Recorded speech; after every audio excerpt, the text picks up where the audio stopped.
Hello guys, hope so कि आपने question number 2 जो होमवर्क दिया है वो आपने सॉल्व कर लिया। अपन थोड़ा आगे बढ़ते हैं और थोड़े नए क्वेश्चंस की तरफ जाते हैं और नए सम्स को देखते हैं। ठीक है।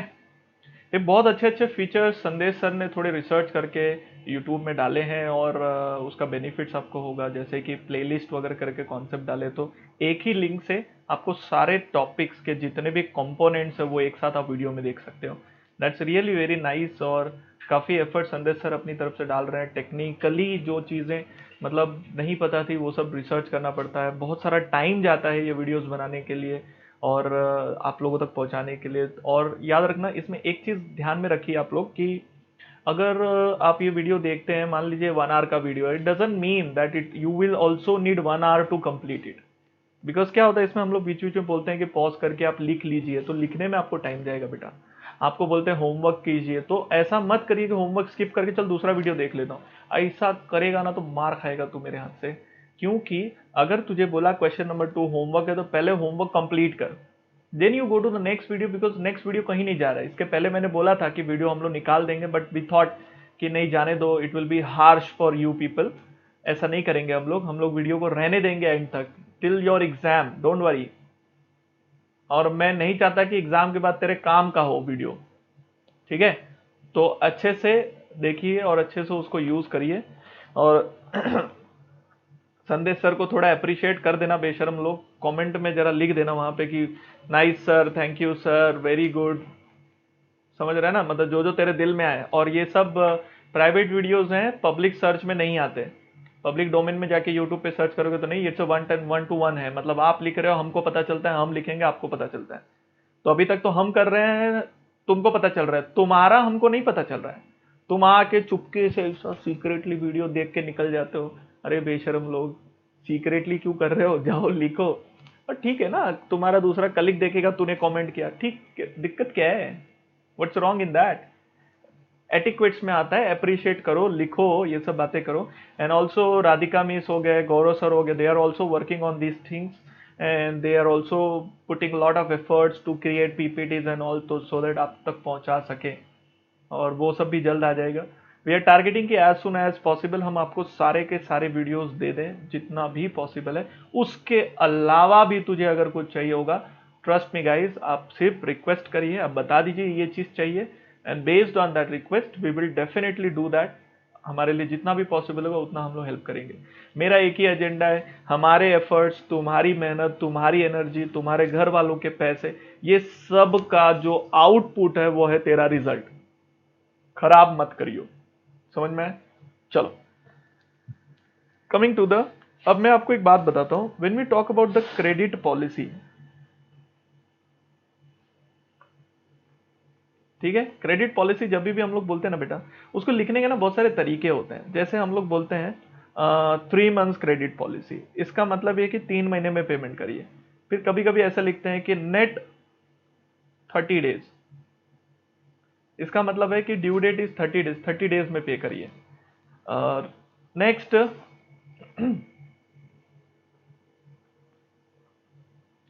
नेक्स्ट इज, ऐसा लिखा रहेगा 2/10 नेट 30 डेज। इसका क्या मतलब है? इसका मतलब ये है बेटा, इफ यू पे इन 10 डेज, पे इन 10 डेज, गेट 2% डिस्काउंट। ठीक है, 2 दिन में पे करो, 2% डिस्काउंट ले लो। अदरवाइज एल्स पे इन 30 डेज, मतलब पेमेंट तेरे को 30 दिन में ही करना है। सिर्फ ये स्कीम है कि 2/10 नेट 30। इससे क्या होता है, हमारा जो कलेक्शन पीरियड होता है, मतलब जो पैसे हमने कलेक्ट करने हैं, 30 डेज नहीं, हम लोग को जल्दी भी कलेक्ट हो जाता है, बिकॉज लोग 10 डेज में भी पे कर देते हैं। तो अपना जो ओवरऑल कलेक्शन पीरियड होता है, एवरेज कलेक्शन पीरियड होता है, जो डेटर से पैसा आने वाला होता है, वो जल्दी आ जाता है, लेस देन 30 डेज में। तो वो लोग ऐसे सब स्कीम देते हैं। दिस इज नथिंग बट 2% जो हम लोग डिस्काउंट दे रहे हैं। ये जो डिस्काउंट आप देख रहे हो, इट इज नथिंग बट जो इंटरेस्ट मैं भर रहा था, मैंने डेटर को बोला एक काम कर, उतना मैं माइनस कर देता हूँ, बिकॉज एनी विच वे वो मुझे कॉस्ट भरना पड़ रहा है बैंक को। तू दे दे, मतलब तू अगर पहले पेमेंट दे रहा है तो मुझे नहीं भरना पड़ेगा, तो उतना डिस्काउंट ले ले। बात सिंपल है। Is that clear with you guys? These are the credit policies. So we are going to do a sum where we will see this kind of policies. Okay? तो आगे बढ़ते हैं, चलिए। अच्छा, इसको छाप तो ले पहले। एंड ये चाय पे डेटर है, तो मैंने चाय भी लिया है। तुम भी चाय वाय पी सकता है, कोई दिक्कत नहीं है। बस सिर्फ ये कि पढ़ते वक्त फोकस पढ़ाई पे हो। तब तक ये लिख लो, तब तक मैं चाय पी लेता हूं।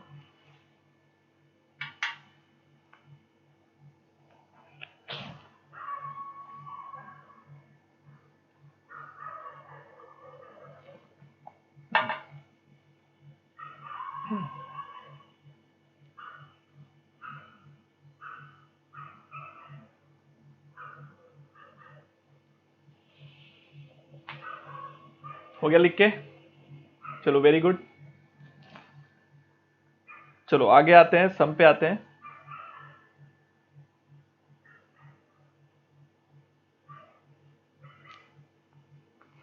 संदेश सर, आप भी चाय पीते रहो। चलो सम देखो, अभी क्वेश्चन नंबर 4 देख रहे हैं। पहले क्वेश्चन पे ध्यान दीजिए, यहां वहां ध्यान मत भटकाइए, क्वेश्चन को पहले अच्छे से समझिए। तुम्हारी टेक्स्ट बुक का क्वेश्चन नंबर 4 है, Trinath trader limited currently sells on terms next 30 days. इसका मतलब ये कि भाई 30 डेज में पेमेंट हो जाना चाहिए, अभी की पॉलिसी जो चल रही है। All the sales are on credit basis, average collection period is 35 days. देखो, माना हमारी क्रेडिट पॉलिसी 30 डेज की है, लेकिन हमको जो पैसे मिलते हैं डेटर से वो 35 डेज के बाद मिलते हैं। क्या होता है, हम लोग थोड़ा लीनियंट है कि 30 डेज के बाद हम लोग फोन करना शुरू करता है जो उन्होंने पैसे नहीं दिए होते, and people pay after that, so it takes 35 days. Currently it sells 5 lakh units है boss. Average price is 50 rupees per unit, मतलब हम लोग करेंटली इसको बेच रहे हैं 5 लाख यूनिट्स को 50 रुपीज पे।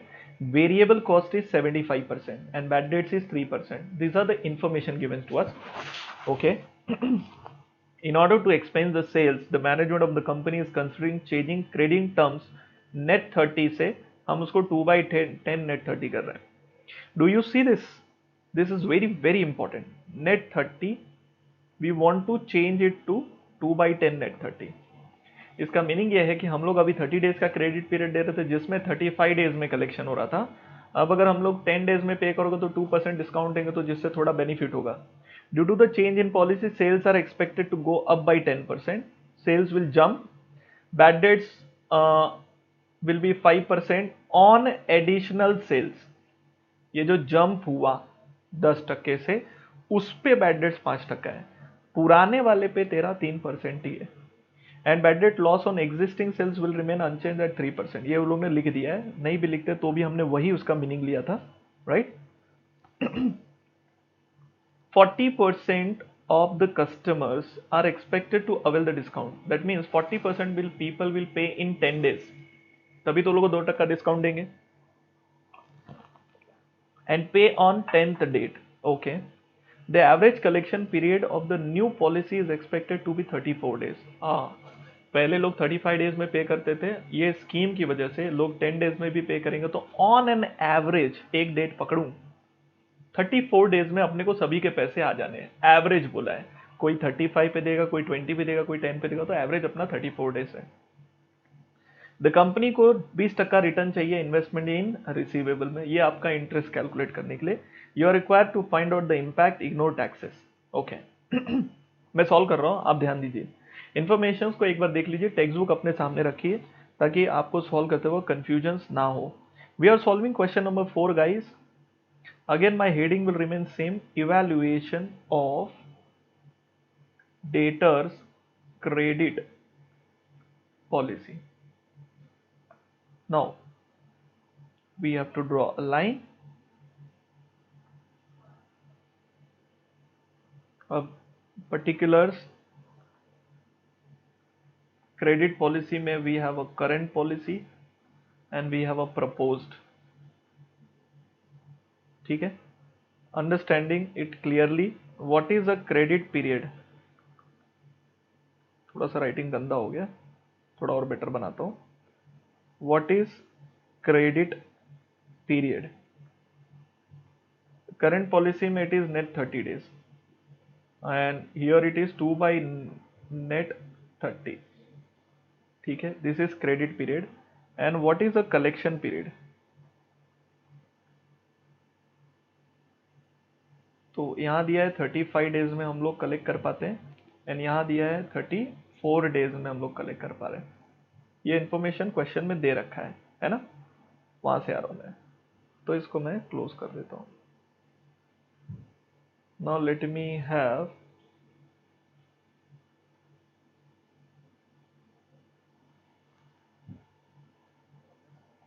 इसको सॉल्व करेंगे करंट पॉलिसी को.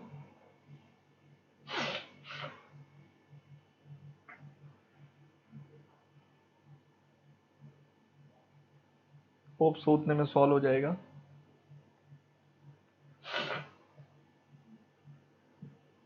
Second part.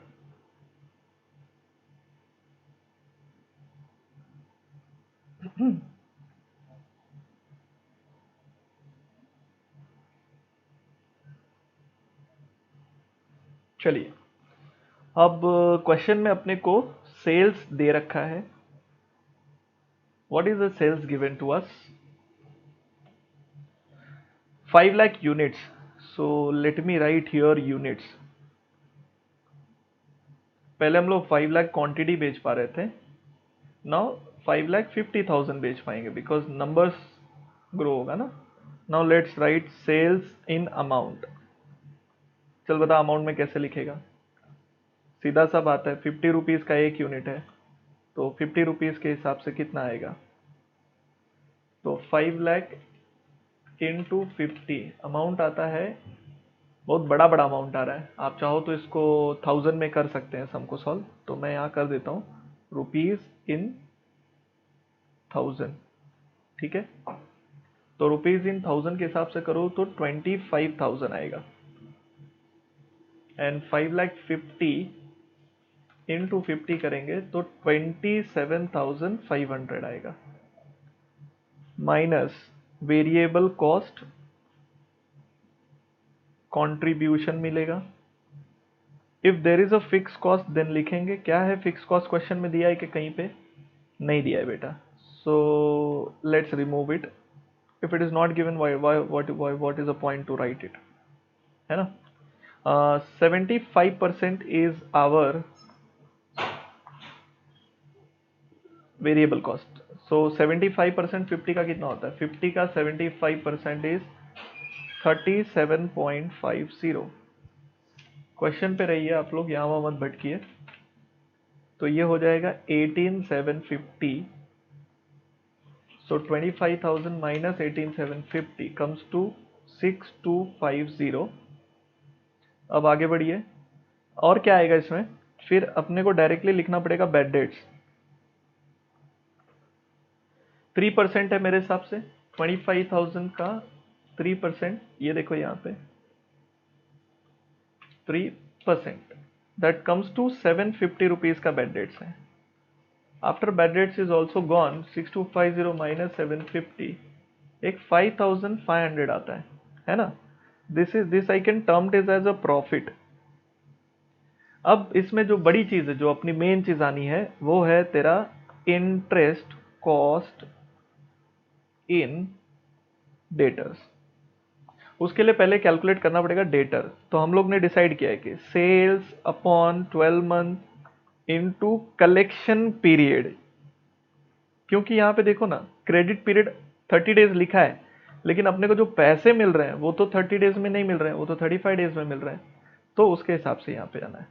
ठीक है, 35 डेज. और ये से डेटर मिल जाएगा इनटू जो भी इंटरेस्ट रेट है, जो इस क्वेश्चन में फिलहाल 20% है, तो 20%. चलो डेटर निकाल रहा हूं मैं. सर कॉस्ट बेसिस पे करना है कि सेल्स बेसिस पे करना है? बेटा देख, वेरिएबल कॉस्ट मतलब पूरा कॉस्ट नहीं दिया है, क्योंकि फिक्स कॉस्ट तो दिया नहीं है. तो अपन इसको क्या करेंगे? कॉस्ट बेसिस पे नहीं, सेल्स बेसिस पे करेंगे. तो 25,000 डिवाइड बाई 12, समथिंग गंदा सा 2083 आता है, इनटू कितने मंथ है? सर ये तो 35 डेज है. हाँ, तो अपने को डेज में करना पड़ेगा. तो वापस से करो.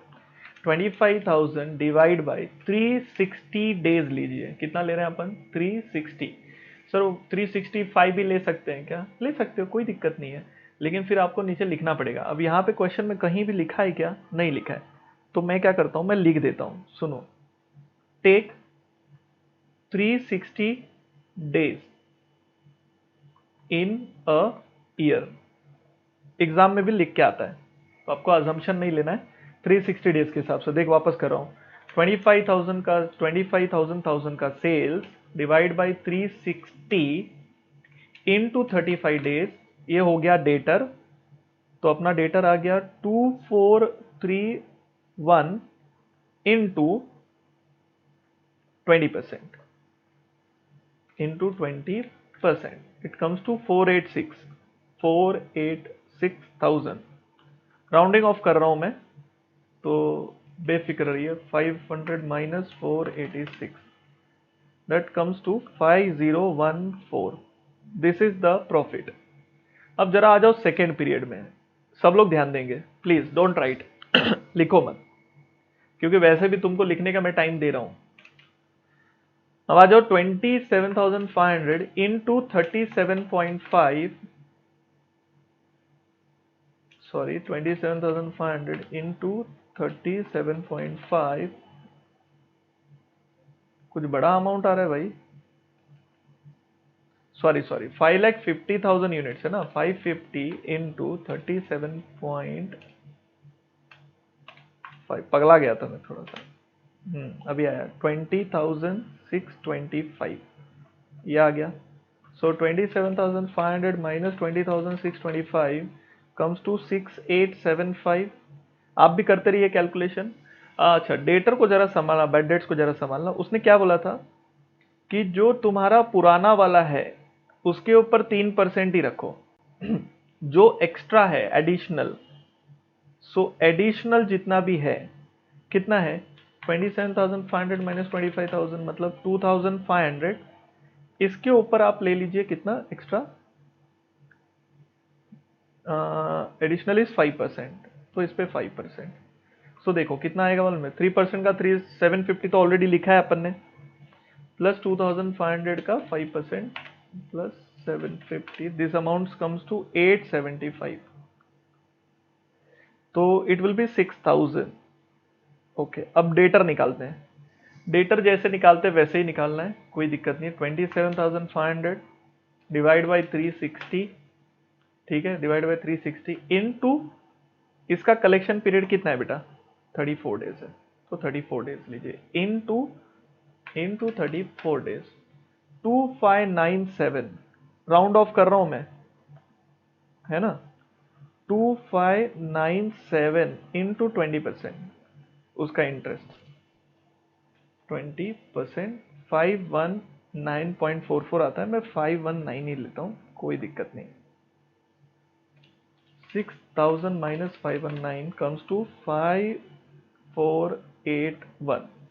आपको शायद ये लग रहा होगा कि sir propose policy is better because profit ज्यादा आ रहा है। बेटा तू एक चीज इग्नोर कर गया, हमने प्रपोज पॉलिसी में डिस्काउंट भी दिया है, तो वो भी माइनस होगा, वो याद रखो, माइनस कैश डिस्काउंट। यहां नहीं, यहां दिया है कितने कस्टमर लोगों ने कैश डिस्काउंट अवेल किया है, तो यहां देख 40% of the customers are expected to avail the discount. तो 40% ऑफ द कस्टमर मतलब 27,500 का 40%, ये सेल्स पे अपने को 2% डिस्काउंट देना पड़ेगा। आप समझे, 27,500 इंटू 40% इंटू 2%, मतलब 220 इज डिस्काउंट। वो बात अलग है कि डिस्काउंट देने के बाद भी अपनी वाली प्रपोज्ड पॉलिसी बेटर है, वो बात अलग है।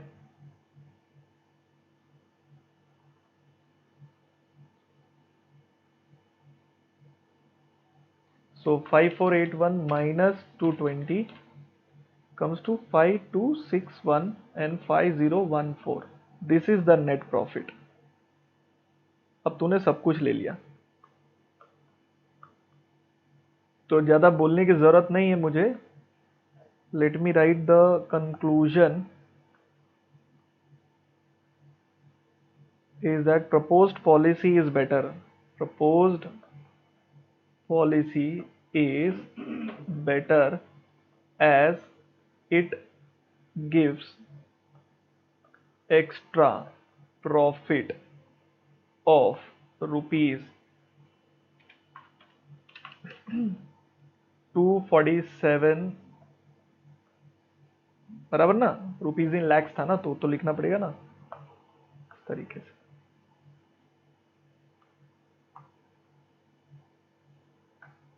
रुको यार.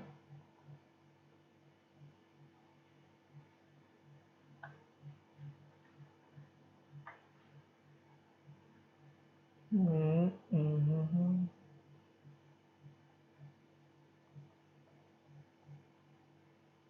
5261 माइनस 5014. ठीक है, ये देखो मैंने सॉल्व किया. थोड़ा सा अलग सम था, मार्क करके रखिए. इंपॉर्टेंट सम है एग्जाम के पॉइंट ऑफ व्यू से कि डिस्काउंट वाला सम है. तो इसमें एक चीज़ जो बच्चे भूल जाते हैं, जहाँ पे गड़बड़ कर जाते हैं, तो वो थोड़ा सा मैं हाईलाइट कर देता हूँ कि दे इग्नोर द कैश डिस्काउंट जो कि पिक्चर में है. ठीक है, ये चीज़ को भूलना नहीं है. दूसरा आपको ये नहीं भूलना है कि यहाँ पर जो मैंने कलेक्शन पीरियड लिया है, not credit period, because collection जो आ रहा है वो अपने लिए ज़्यादा जरूरी है, नॉट द क्रेडिट पीरियड. तीसरा, यहाँ पे बैड डेट्स के ऊपर ट्रिक्स था. तो ट्रिक्स नहीं बोलूंगा बट ठीक है, मतलब था. देख ले अभी सम को कैसे कैसे सॉल्व करेगा. First part, then second part. So this is question number 4. You are going to do it. Easy है, ऐसा कोई दिक्कत नहीं था.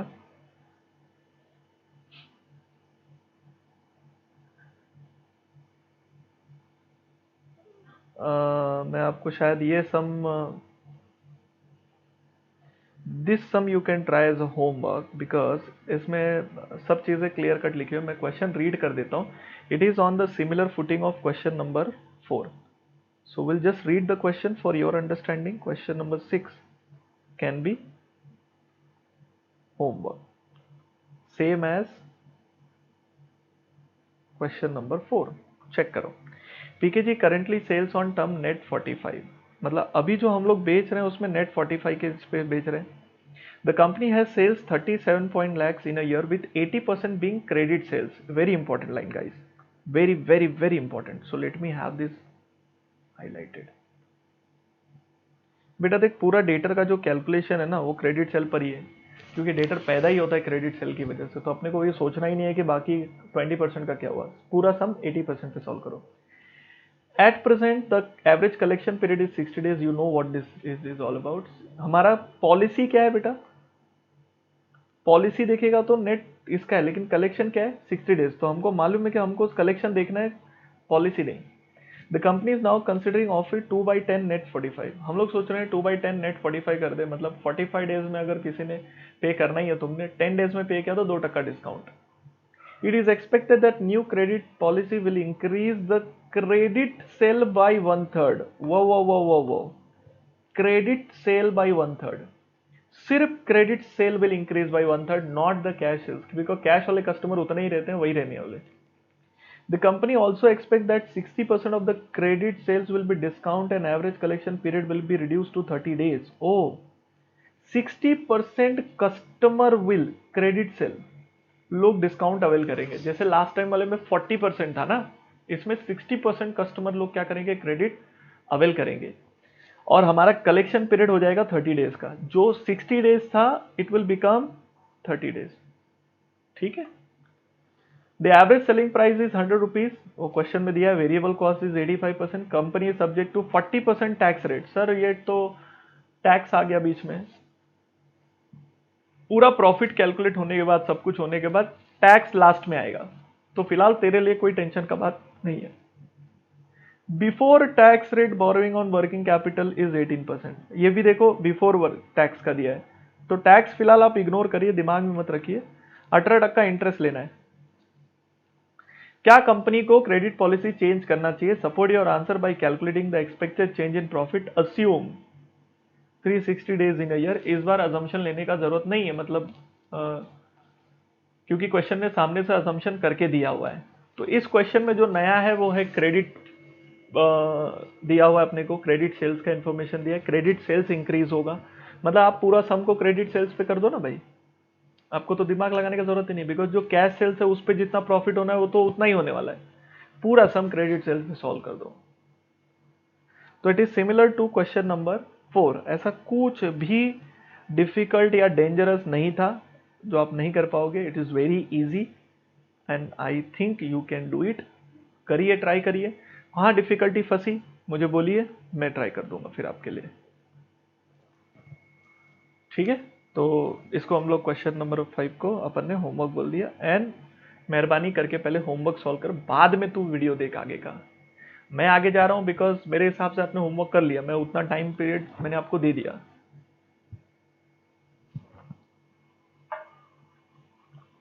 Okay, now question number 5। A firm is considering pushing up its sales by extending credit facility to the following categories of customer. There are two categories, A and B. एक है जो 10% bad debts करता है और एक है 30% bad debts करता है। आप बोलोगे सर जब बैड डेट्स करता है तो सालों को बेच क्यों रहे हो? क्या होता है, चेहरे पे नहीं लिखा होता बेटा कि ये बंदा 10% बैड डेट्स करेगा। हम लोग कैटेगरी बोल रहे हैं, मतलब उसमें बहुत सारे कस्टमर्स होते हैं, अपना 10% नहीं मिलता है ऐसा चांसेस होता है, और 30% नहीं मिलता है। एक कैटेगरी ऐसा है जिसमें 30% नहीं मिलता, तो जब कोई बंदा 30% पेमेंट नहीं देता हम उसको उस कैटेगरी में डाल देते हैं। और बहुत बार कैसा होता है, बहुत सारे बिजनेस में ऐसा होता है ना, बैड डेट्स पहले से पता होता है तो वो लोग सेलिंग प्राइस हाई रखते हैं बैड डेट्स को भी कवर अप करने के लिए। तो उस तरीके से incremental sales expected in category, incremental sales मतलब एक्स्ट्रा सेल्स, एक्स्ट्रा सेल्स, ठीक है। इसमें 40,000 है, इसमें 50,000 है। आगे बढ़िए, cost of production and selling cost. Cost basically 60% of sales है। Collection cost is 5% of sales in category and 10% sales in category B. You are required to advise the firm to credit दे कि नहीं दे, ऐसा कुछ है question, ठीक है। एक सिंपल सा सम है, एकदम लुक्खा सम है। देख, category A, category B, scale भी जरूरत नहीं है इसका मुझे। इसमें जो बैड डेट्स हैं 10% होता है, इसमें 30% होता है। तो मुझे बताओ सेल्स कितना उम्मीद है? एक में 40,000 है, एक में 50,000 है, तो बेचे कि नहीं बेचे वो सोचना है अपने को। सबसे पहली चीज बताओ कॉस्ट क्या है। क्वेश्चन में दिया है देखो कॉस्ट 60% ऑफ सेल्स, तो 60% कॉस्ट ले लीजिए पहले तो दोनों में। 40,000 का 60% 24,000 और 30,000, तो इधर 20,000 आ गया, और इधर 40,000 का 24,000 कर लो, इधर 16,000 हो गया। ये हो गया तेरा प्रॉफिट। और क्या कॉस्ट है सर? फिर लिखा है कलेक्शन कॉस्ट, कलेक्शन कॉस्ट भी ले लेते हैं। So let's write minus collection cost. कितना है इसमें? एक में 5%, एक में 10% ऑफ सेल्स, तो ये रहा मेरा सेल्स, इसके ऊपर 5%, तो 40,000 का 5% नहीं मिलेगा, मतलब 2,000 नहीं मिलेगा, तो 14,000 हो गए। और इसके ऊपर 10% है इस क्वेश्चन में। अरे यार सॉरी, फिर से लिख देता हूँ 50,000, इसके ऊपर 10% है, मतलब 5,000, 15,000 बचेगा। This is a profit. However इसमें हम लोगों ने इंटरेस्ट इन डेटर, वो क्वेश्चन में दिया नहीं है, इंटरेस्ट इन डेटर वो क्वेश्चन ने दिया नहीं है। अगर देता तो मैं वो भी लिख देता and then I would have got the net profit. फिलहाल नहीं दिया है तो उसके दम पे हम लोग आंसर नहीं कर रहे हैं, ऊपर के दम पे आंसर कर रहे हैं। Advise the firm extending credit for period, तो shall we extend the credit facility to each of the above category, क्या अपने को क्रेडिट फैसिलिटी देना चाहिए? आपको क्या लगता है? हाँ सर देना चाहिए, प्रॉफिट है। अरे बकवास, बेकार पर्सन।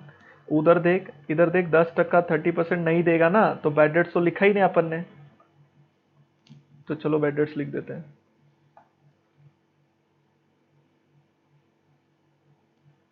ये सब हटाओ, पहला ये भी हटाओ।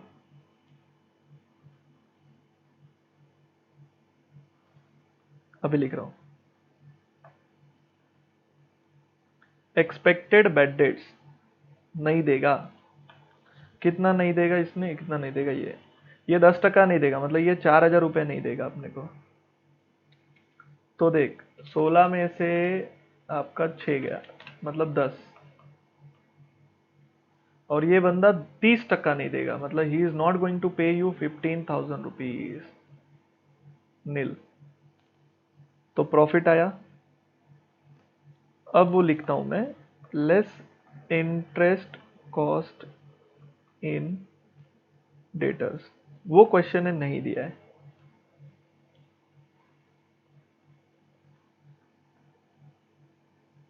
तब अपने को मिलेगा net profit. So my conclusion is that category A का जो बंदा है, B may extend credit period, क्योंकि वहां पे प्लस में आंसर है,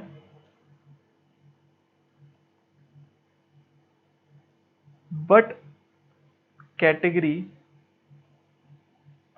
B should not extend any credit period to them, उधर सोचो भी मत एक्सटेंड करने का। क्लियर? तो क्वेश्चन नंबर 5 इज डन। वहां पर ये नहीं दिया है डेटा, तो इसके ऊपर कुछ बॉदर मत करो आप। हम लोग ने यहां से डिसीजन ले लिया कि भाई इसका नील आ रहा है, और दोगे तो और लॉस में चला जाएगा, उसका 10,000 तो कम से कम कवर अप करने के लिए है, तो उसके हिसाब से अपन आंसर कर रहे हैं। Are you clear with this? चलो परफेक्ट, वेरी गुड। तो you are doing very nice. कुछ और सम्स मैं आपको होमवर्क दे देता हूँ, जो आप घर पे ट्राई कर सकते हो। वेरी सिंपल, ऐसा कुछ डिफिकल्ट नहीं दूंगा। Question number 9 you can try as a homework question, ठीक है? देख लो 9। क्वेश्चन 8 भी ट्राई कर सकते हो, बट ठीक है रुक जाओ, कोई दिक्कत नहीं है। 7 एक है कि अपने को, और सॉल्व किया मैंने सब, वाह वेरी नाइस। एक ही क्वेश्चन अभी अपने को सॉल्व करना है, विच इज क्वेश्चन नंबर 7। और भी क्वेश्चंस हैं तुम्हारी बुक में, टेक्स्ट बुक में शायद और भी क्वेश्चंस होंगे, मैंने इसमें कम किया है क्वेश्चन को, तो मैं आपको देता हूँ वो क्वेश्चन भी दिखा देता हूँ एक बार, ठीक है? फिलहाल क्वेश्चन नंबर 9 को होमवर्क ले लीजिए। चलिए इतना कर लीजिए, फिर आगे देखते हैं।